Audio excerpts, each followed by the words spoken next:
Depois de tantos adiamentos, mas tantos e tantos que ninguém aguentava mais, seja por conta da pandemia, seja por conta de ator principal cancelado, a gente tem agora finalmente a estreia do Morte no Nilo, do Kenneth Branagh, que é, no caso, a nova adaptação do livro clássico, extraordinário, um dos meus livros favoritos, inclusive, da Agatha Christie, que já foi adaptado também no final da década de 70, sob a direção do John Guillermini, que é um diretor inglês. Inclusive tinha a Mia Farrow no elenco. É um filme que não é, pelo menos hoje em dia, tão prestigiado, mas ele tem lá a sua importância no final dos anos 70, assim como mais importante do que ele é também a primeira versão no cinema do Assassinato no Expresso do Oriente, que foi dirigida pelo Sidney Lumet, em 74, é uma versão bem importante mesmo, inclusive rendeu indicação ao Oscar de ator coadjuvante para Anthony Perkins e tal, e o Branagh está aí fazendo as novas versões dele, né? Ele fez primeiro o Assassinato de 2017, né? A versão dele do Expresso do Oriente, e agora o Morte no Nilo, com um elenco mais uma vez estreladíssimo, né? Cheio de atores importantes, alguns deles, como eu falei,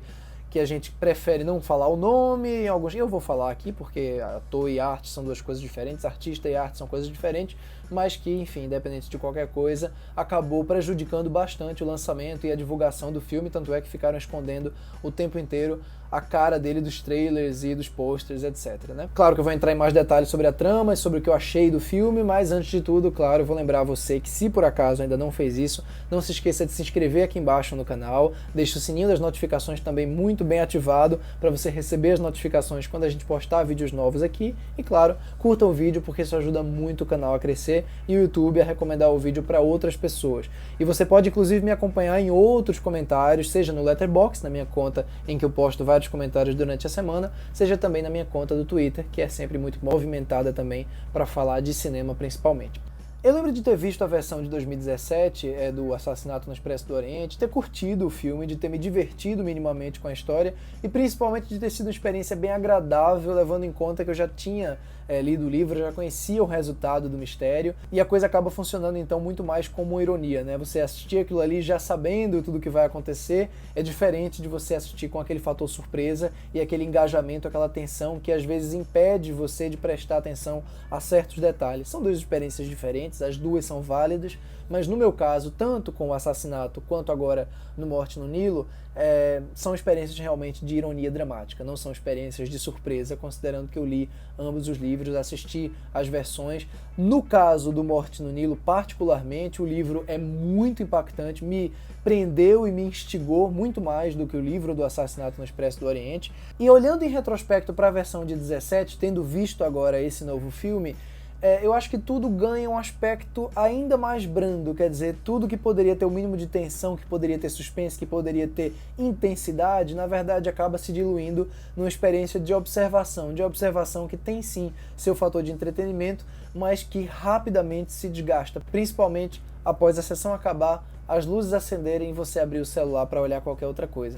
Para quem não sabe do que se trata, eu vou resumir bem por cima mesmo, tá? Porque eu acho que é interessante ir assistir sabendo o mínimo possível, então o ideal não era nem estar vendo esse vídeo, mas você tem aqui basicamente uma mulher riquíssima, cortejadíssima, extraordinariamente linda também, que é interpretada pela Gal Gadot e é uma personagem icônica chamada Lynette Ridgway. Essa mulher, ela tem uma amiga bem desprovida de tudo que ela tem, que é interpretada pela Emma Mackey aqui, que é inclusive uma interpretação disparada mais forte, mais intensa de todo o filme.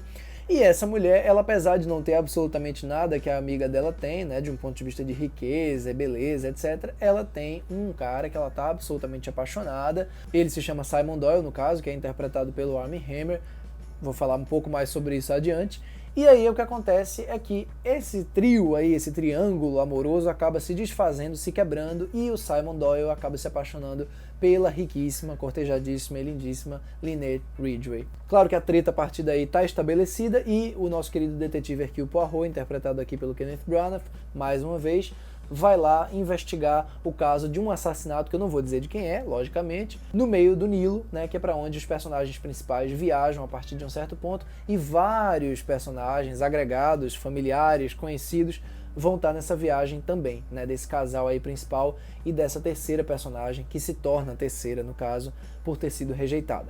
Quer dizer, falar isso já é, a essa altura, chover no molhado, mas é uma trama absolutamente genial. É uma trama que tem vários elementos intrincados no meio e que, assim, trabalha da melhor maneira possível com a coisa da pista falsa. Eu sei que todo suspense que se preze, né, todo whodunit, principalmente, trabalha muito com essa enganação, com o red herring, né, quer dizer, que é com esse arenque vermelho, esse personagem que faz você achar que está indo para uma direção, a trama faz você prestar atenção para uma coisa, para desviar completamente daquilo que realmente importa, e Morte no Nilo, essencialmente, acaba sendo uma das histórias mais influentes e importantes da Agatha Christie, justamente por, em essência, sem querer entregar muito, tá? Ser sobre isso, ser sobre esse desvio de atenção. É uma trama que tem, sim, esse elemento da paixão, da intensidade. Mais uma vez aqui o Branagh tenta pesar um pouco a mão para fazer com que esse não seja só mais um mistério, não seja só mais um episódio, né? Seja uma situação diferente. No Assassinato no Expresso do Oriente, para quem assistiu, já sabe bem que quando você tem o desfecho, quando a coisa se revela, você tem essa sensação de uma pretensa intensidade, né? Ao mesmo tempo que ele faz isso, ele é muito consciente das caricaturas de que ele está, né, se utilizando, as caricaturas tanto de personagem quanto da estrutura mesmo da história, as caricaturas do suspense em si. Aqui, inclusive, ele dá um pouco mais de backstory pro Poirot, tenta trazer a coisa ali do bigode, tenta explorar um pouco mais esse lado mais humano do personagem. Mas assim, isso no final das contas é super calculado. Inclusive a interpretação do Branagh aqui me incomoda um pouco mais do que no filme anterior. No anterior me incomoda a insistência na presença dele, a maneira como ele é super impositivo com relação à estrutura dramática. Aqui não. Aqui ele não só é impositivo, como a interpretação chama mais atenção do que deveria, né? Especialmente nesses closes com os olhos marejados e nessa relação dele com um outro personagem ali, né? Quer dizer, é como se fosse uma maneira de tornar tudo um pouco mais pessoal. Isso não chega a atrapalhar tanto o filme, porque o próprio filme, na verdade, tem um excesso tão notável, né, de estilização, na maneira como ele trabalha os cenários, na maneira como cada plano parece assim o começo de um comercial de perfume, que ele, na verdade, se diverte mais no processo do que irrita você.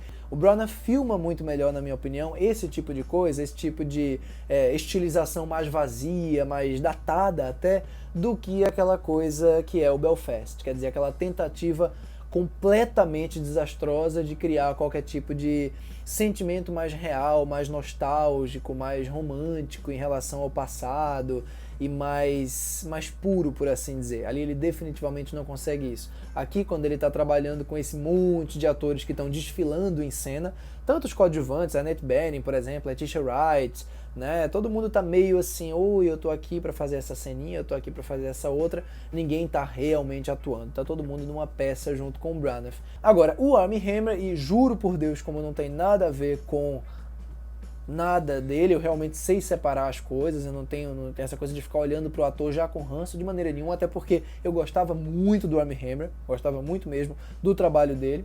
Aqui, mais uma vez, assim como no Rebecca, no ano retrasado, ele tá muito canastra, muito mesmo. Ele não funciona em momento nenhum no filme, nem nos momentos mais intensamente dramáticos, nem naqueles em que ele tá só, né, desfilando junto com os outros personagens. Eu acho que a Gal Gadot consegue, com todas as limitações de atriz dela, consegue passar muito mais sensação de insegurança e de receio do que aquele monte de olhares dele. E outra coisa, ele não fica bem de bigode, definitivamente não fica. No geral, então, eu acho que essa hiperestilização, né, essa artificialização dos cenários do Branagh faz com que o filme seja muito eficiente, né, de um ponto de vista de entretenimento para um público maior, mas para quem, como eu, quer acompanhar as engrenagens do suspense e quer acompanhar todos os detalhes da história e ir junto com um personagem do Poirot, percebendo esses detalhes, né, e quando a recompensa vem, você fica, uau, era isso que eu esperava, ou era algo nesse tipo, né, quer dizer, eu estava caminhando em direção ao lugar certo da trama, isso está de fora aqui, assim como estava de fora do Assassinato no Expresso do Oriente. O Poirot basicamente descobre as coisas do nada, ele percebe muito depois de você já ter notado, né? Quer dizer, uma coisa é falada ali no começo e lá no final as coisas já são completamente expostas para você de uma maneira completamente anticlimática, diga-se de passagem. Quer dizer, não existe uma progressão na percepção dos elementos como tem, por exemplo, no sensacional, absolutamente clássico e instantâneo que é o Knives Out, Entre Facas e Segredos, de 2019.